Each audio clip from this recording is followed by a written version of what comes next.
Hi folks, my name is Mike Dobbs. I'm your host here for Government Matters on Focus Springfield. Thanks again for tuning in. Today we've got not one, not two, but three guests, and we're going to talk about something that's very, very important. I have the three leaders of the Springfield Veterans Activities Committee. So at the end of the couch here is the chair of the committee, William Walls. In the middle, Joe Hendricks. Now, if that name is familiar to you, he's Smokey Joe, so I'm giving him a free plug for the Cigar Lounge, of which I am a member.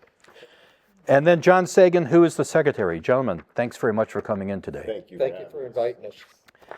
So the reason these three gentlemen are in is because the Springfield Veterans Activities Committee is in the middle of a process of raising money for a memorial for area veterans who served in the global war on terror.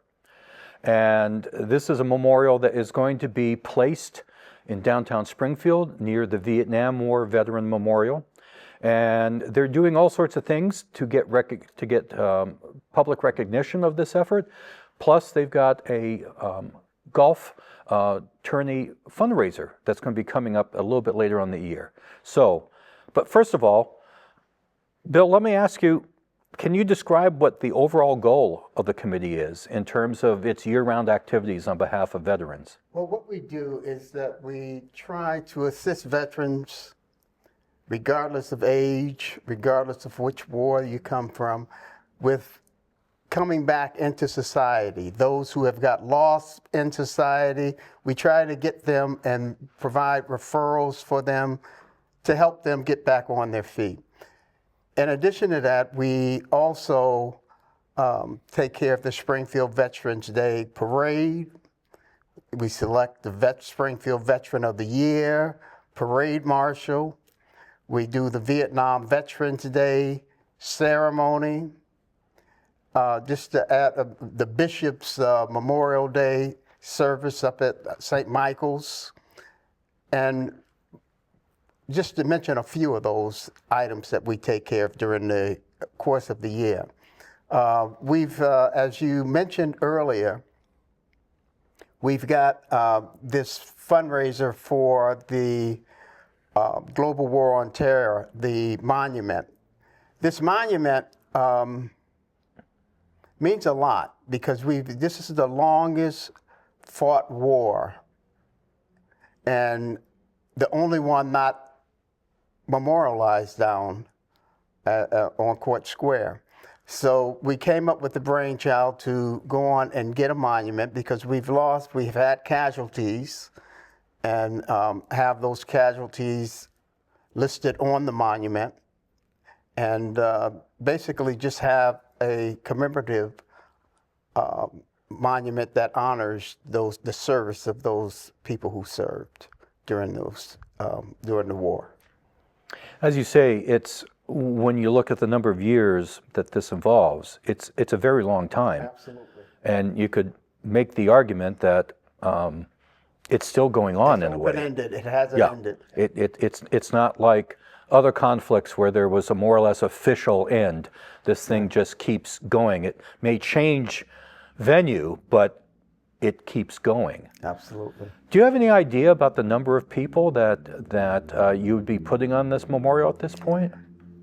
I don't have a listing of them just yet. Easily obtained, though. I know that we had several youngsters while I was over at the cemetery that we conducted services for who passed away during the between the probably in the 2000s, because the first casualty that we had was Marcus Johnson. That was in 2004. And he was in 2004. And you've got several others that followed. Now, have you guys been talking to these younger vets? I'm wondering how they feel about their service, their time of service. I wonder how they feel about the reception they received when they came back home from service. I have been told by other people involved in helping vets that some of these guys are not fully aware of the benefits that they could receive. and maybe they're not completely plugged into what they have earned as veterans. Right. Has that been the case? Can we talk a little bit about that? Well, we're just one of many advocates for these young veterans to provide them with information on what they're entitled to, so on and so forth. It's tough when we don't really have an identifying mechanism to bring them in and really speak with them about it. We've been recruiting, we've had several recruitment activities. Didn't really bring in a lot, but we've got I think our youngest in the group must be around 28 years old. Correct. And which is fantastic because I was so happy to have him. But we've, since then, I think we have probably around 3 or 4 global war on terror veterans that are part of the committee. Yeah, and just to add to that, one of our vets who he had just referred to, he had been deployed to the Middle East 4 times already. Wow. And we worked closely with the mayor's office in getting those activities. And I'd like to just give a plug to Joe DeCaro because he's been instrumental in helping with the... Is he the veterans agent? Yes. Okay. And he's been instrumental in helping us with the activities that we've been trying to put out there in the public. But obviously, you guys are still looking to recruit more veterans Our from doors that. are always open, Mike. We're trying to recruit as many as we can because Vietnam, of course, the Vietnam veterans are aging out. And this group will die out if we don't get some youth in there. Right, right. So before we go on to talk about the fundraiser, let's just, if someone is watching this and they fall within that group of veterans and they are interested in joining, how do they get a hold of you guys so they can join? They can actually call me direct. And I can pass that information along to the secretary. My number, and this is my direct line, it's area code 860-830-1498. Okay, so they can just call that number and say, Absolutely. and is this open just to Springfield veterans? That's a good question, and thank you for asking. No, it's open to anybody who would like to volunteer. Okay. And we would welcome you with open arms. We meet on average at least once a month, and sometimes more than that, depending on what activities we have going on within that particular time period. Yeah, we meet once a month at 8:30 in Forest Park. We've got an office there. What's the name of that building, John? Do you have it? Well, they keep moving us over to The main building that we meet. Is this at the park? tell you the name Is of it. this at the It's park right itself? next door to the administrative office. Okay. Right. All right. Right. Got it. It's their little conference room Right. building. So let's talk a little bit about the golf tournament. You've given me all sorts of cheat sheets, so this is great. We're talking about June 7th, Veterans Golf Course, and right now you are looking for folks to do several different things. You're looking for sponsorships, and you're looking for folks to play. Correct. So go ahead, We John. do have, since it's the co-chairman, Joe, and I have never ran a golf tournament. And now we're finding out it's not as easy as it looks. I reached out to several people that I know, and they've been instrumental. Okay, one of them is Nathan Costa of the Thunderbirds. Yes. He's given us carte blanche for anything to do with the Thunderbirds. Boomer, the mascot, will be at the opening of the golf tournament, and we're giving him the option to either do the first drive or the first putt. I can't really see him driving in the costume? in the costume. Yeah, putting sounds more realistic. But they're going to have a couple of teams, and they're looking at raffle prices for us. Okay, the second one is Teddy and Barbara Hebert of Teddy Bear Pools. Mr. Hebert has given us the hole-in-one prize, which is a new spa. So I can't say enough for the sponsors we have, and we're always looking for anything that can help us. Yeah, Mike, and just to back up a little bit, this is our first tournament, and we're pretty proud about what we're trying to do. We've reached out to the Elks, and they've done these tournaments before, and they've been instrumental in helping us make sure we're on level ground. Now, when we talk about this particular tournament, it's going to be held at the Springfield Veterans Memorial Golf Course, and it'll be held June 7th. Now, what we're looking for is we're looking for a lot of different sponsorships, whether there's sponsorships that, like John said, in regards to sponsoring a hole or just making a donation, because everything that we collect will go towards this monument. And we are a non-for-profit, and we're talking about 100% of what we collect will go towards that particular monument. Now, whether an individual can golf, not everybody golfs. We're looking for foursomes. We're looking for individuals who just want to golf that may not have a foursome, and we'll pair those individuals up with other individuals. And that tournament will also include raffles, as he had stated, and also a dinner as well. So there's a lot of different activities, and like I said, I've got Nike, who's going to actually be giving us golf bags. There's a lot of different sponsors that, may not even be in the city of Springfield, but they're still able to donate towards that particular cause. So again, it's something that we hold near and dear to our hearts, and we are accepting any donations, nothing too small.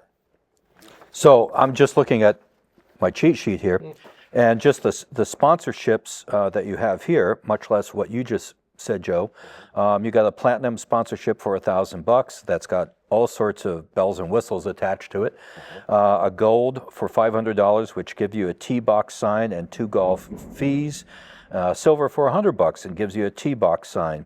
So if you have a business or you have an organization that you want to market to your players, this is a great way of doing it, and actually pretty affordable as well. Absolutely. And the fact that 100% of what you raise is going towards the monument. Do you guys have a goal a goal of dollars for this particular event? 70,000. 70,000. Yeah. So I think that's very good for people to understand. These monuments are not inexpensive. No, they're not. No. And, there's, besides just the creation of the monument, there's the installation of the monument and, of course, the upkeep of the monument itself. So there's a lot that goes into this.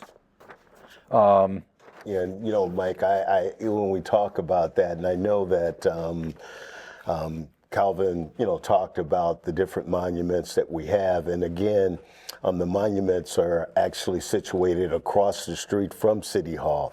You have a monument dedicated to World War I, World War II, the Korean War, the Vietnam War, but we don't have anything that reference the Middle East and the dedication and the individuals, whether they served or supported the efforts in the Middle East.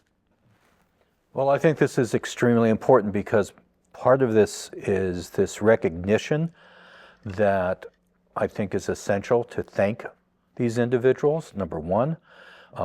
Number two, I just think that it reminds the public that a whole bunch of Americans over, damn near 20 years, have been serving their country in this way in the Middle East. As you guys know, the American public sometimes forgets about the sacrifices that members of the military have made for this country. And unfortunately, when a group of veterans, for lack of a better term, age out, in other words, we're seeing that where World War II veterans, there's relatively few World War II veterans left. We're going to see that with the Korean War veterans as well pretty soon. Sometimes when those veterans go, people sort of forget about these events, which is completely unfortunate in my opinion. So your efforts will help reinforce public awareness of these historic events and the fact that people from Springfield and the Springfield area served in them. So I not to interrupt you, but I just want to underscore the fact that anything that people donate is tax deductible. Absolutely. We are not for profit. Absolutely.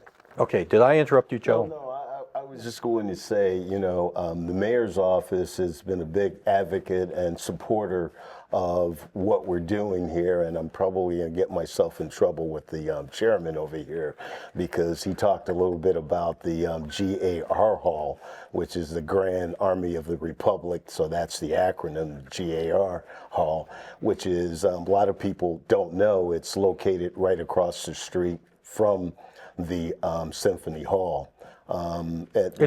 Folks, if you've been by this building 5 million times, but it's a brick building that's been painted white, and it's right across the street from Symphony Hall. There's a little parking lot, and then on the other side is 91. So it's someplace that everyone in this area has been through, but they may not recognize it for what it is. To bring it up. Because that's an important building, and we'll be making decisions down the road on that building, soon. Okay, not to get in trouble with the chairman here. He's the boss.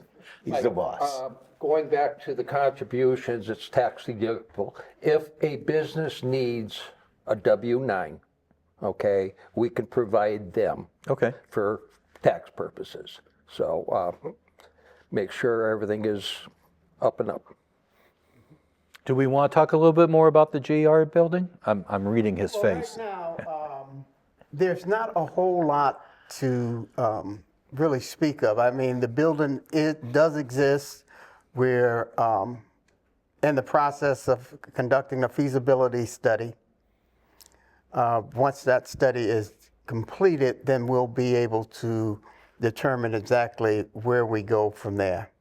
But bringing back something that was brought up earlier is that the mayor of Springfield, Dominic, has been very instrumental in all the efforts of the Springfield Veterans Activity Committee. I look at him as the chief. I mean, he is right there with us.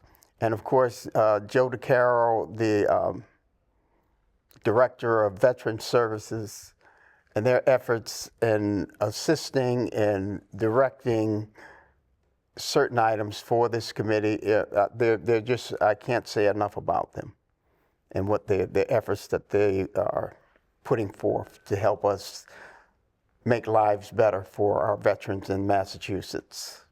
Well, your committee is really busy. When you, at the top of the show, when you were talking about the number of things that you guys do, it's all through the year. There's things that you are doing and preparing for.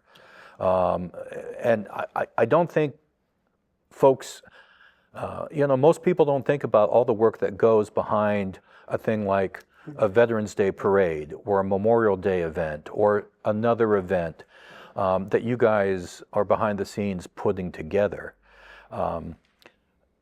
So clearly having more hands means a better situation for you. Absolutely. Absolutely.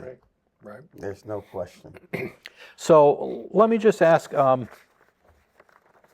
something personal. I mean, you guys are 3 veterans. Can you talk a little bit about your time in the service? Which branch did you serve in? How long? That type of thing. You want to start off, Bill? Yeah, well, I was in the Air Force from 72 to 76. I served over at Nakhon Phanom, which is approximately 70 miles outside of Vietnam, from 74 to 75. Worked in ground equipment. Keeping the planes flying. Right. Yep. Yep. How about you, Joe? I went in 1976. I'm an Army vet. I spent 4 years in the Army. Most of my time was spent over in Korea. And John and I, we're Army guys. This guy here is Now, don't defame the Air Force. Don't defame the Air Force. We love these guys, but we don't always get along, but we do love them. And again, I went in straight out of high school. I got to say, one of the best things that ever happened to me, if I were able to do it all over again, I would. The military sent me to college, and I never looked back after that. Yeah, sure. John? Yeah, I enlisted after my first year in college back in 1967. I was in the Army. I got deployed to Vietnam in 68. Yeah, beginning of 67, 68. Right, happened to get in country for TET, which was fun. I was in the military. It's TET right police. now, by the way. It's TET right now, by the way. I know it is. Yeah. I keep And looking folks, over. TET is the Lunar New Year. People call it the Chinese New Year, but in Asia, especially Southeast Asia, it's celebrated throughout these countries. That's when the basically hell broke loose. My job was highway security. I was a military policeman. I lasted there a total about 6 months before I got medevaced out. I spent the rest of my time in Massachusetts at Fort Devens. Okay. Okay. I got out a year later. I enlisted in the National Guard, just because the camaraderie. Sure. After a while, you're all fam. I just got back from Boston visiting one of my friends who's dying, but it is fulfilling. I retired 26 years in the military, and I do it again. So. Well, I don't think there are a few things. I would like to think there are few things that most Americans would agree upon, other than taking care of vets. I mean, I think this is an issue that cuts across political parties. I think it cuts across any kind of grouping, demographic grouping you want to talk about, because veterans do something for the bulk of the country that benefit all of us. And when you look at the proportion of people who are veterans versus the portion of people who have not served in the military, you see that it's the overwhelming majority of us that have not served, and a minority of us who have taken that job on their shoulders to serve. So let's do all the commercial stuff right now. Should I do my commercial voice? Can I say one more thing? Please. We do like Veterans Day Parade and things like that because it gives us a feeling of helping veterans by saying thank you for what you have done. Right. So I'm fine. Okay, so once again, the Springfield Veterans Activity Committee is going to have a golf tournament. Write this down in your calendars, folks. June 7th. If you're a golfer, then you should be there. It's a $125 registration fee, but they're looking for sponsors right now. So if you or your business wants to contribute something talk to these guys. Everything that they are given is going to be tax deductible, so you can benefit from that as a business person. They're looking for everything from whole sponsorships to contributing gifts to the raffle. So there's a wide variety of things that the Greater Springfield public can do in order to support this activity. And you know, the way the calendar works, especially for us geezers, time goes by very quickly. So June 7th isn't that far away in reality. So once again, John, do you want me to put out your phone number? Yes, you can. Okay, so John is 413-654-8038, and that is the number you can call for any questions about the tournament and about registering and that type of thing. Or you can call my number, which is 860-830-1498. You see how this is a well-oiled publicity machine here, you know? These guys, it's like a tag team. They're in. But they're doing really incredible work, significant work, and certainly for any of you who have family members who served in the global war on terror, you will realize, you know firsthand that being a veteran can present certain medical problems, certain emotional problems. This is serious stuff, and this is a group of people who are trying to help the vets in any way that they can. And just the fact that they do what they do now is really, really significant, much less what they can do by recognizing these veterans with this new memorial. So that's my commercial. And I can just add to that commercial, because I just like to advocate to bring in these veterans, these guys that may not have the money to sponsor, may not be golfers, but if you're a veteran, come by and see us. We'd love to have you on the committees, love to work with you, provide whatever assistance we can for you, and help you to help other veterans that are in need. And if there's any veterans out there that might be in the city, I own Smokey Joe's Cigar Lounge. I'm there 5 days a week. Please stop by if you want to talk about any of the issues that we've brought up today. I'd be more than happy to sit down with you. I'm there all the time. You got anything to add, John? Not really. I mean, I'm just following their lead. You know, we can help because we've been through it. Right. Okay. It took me, I don't know how many years and how many hoops to go through before I finally got a disability from the VA. It's not easy. If you need to talk to somebody, get a hold of one of us. We can point you in the right direction. You know, that's what we're here for. Yeah, we can put you in touch with the DAB reps or the VSO reps. Yeah. We have all of that information, and we can give you the contact reps for those individuals. Right. And like I said, you know, if you're at anywhere near Smokey Joe's, stop down and, you know, have a conversation with me. I'm always available. Yep. Excellent. Well, gentlemen, thank you very much for coming in today. I certainly appreciate it. Thank you for having us. And folks, thank you very much for watching another edition of Government Matters here on Focus Springfield.